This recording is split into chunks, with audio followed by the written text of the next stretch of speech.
Bismillahirrahmanirrahim.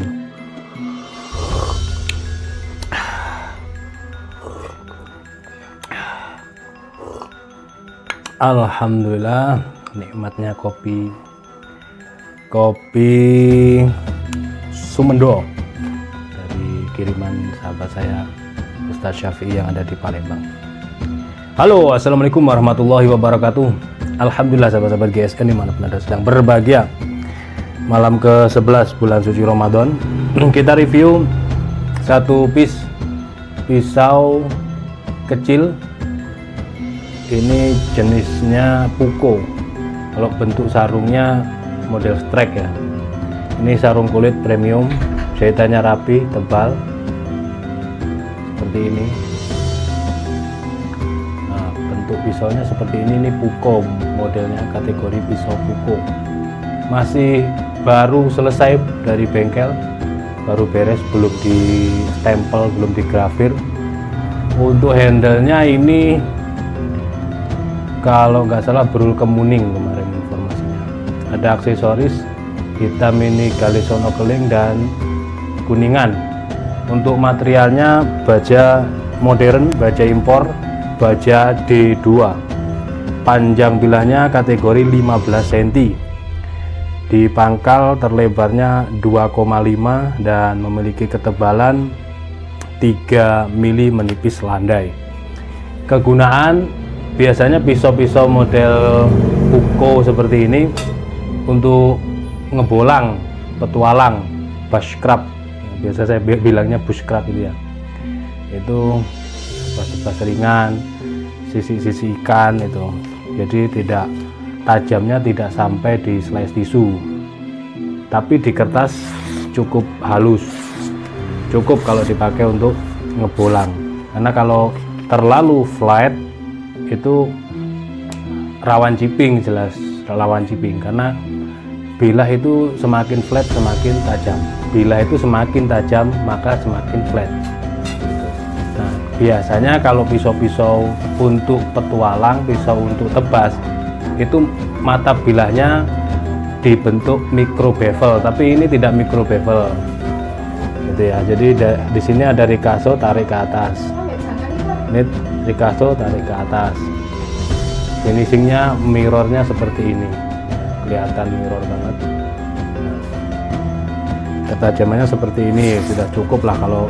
Kalau untuk sembelih unggas ini cukup, tapi kalau untuk sembelih kambing bukan ukuran sembelih kambing 15 masuk, tapi ketajamannya tidak masuk.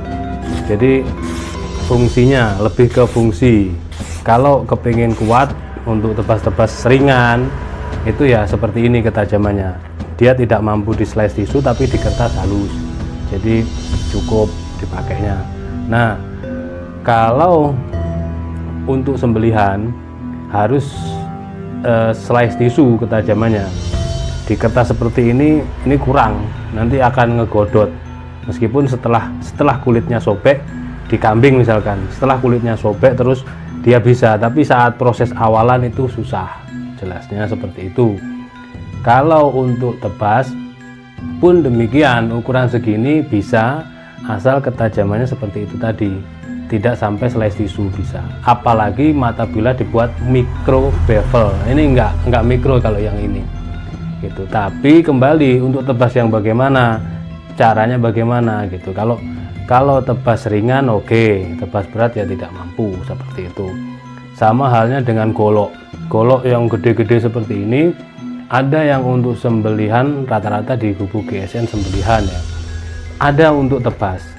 Jelas proses awal pemilihan baja, proses tempa, proses sepuh, proses finishing itu menentukan gitu.